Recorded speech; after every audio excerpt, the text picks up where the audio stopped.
juicy chicken breasts with a super crispy coating.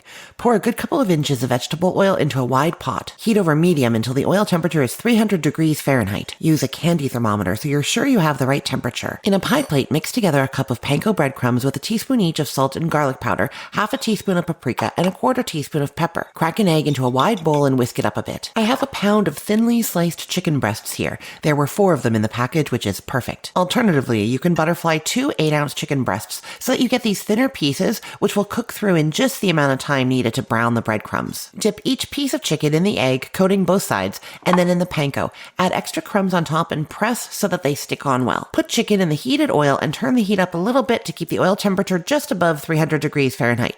Don't crowd the chicken. I cook 2 at a time. You'll cook them for 4 to 5 minutes per side until no longer pink inside. Transfer to a paper towel-lined plate to blot off oil.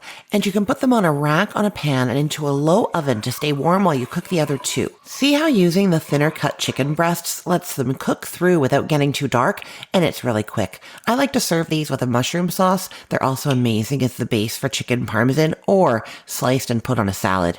Get more taste easy recipes at cookthestory.com.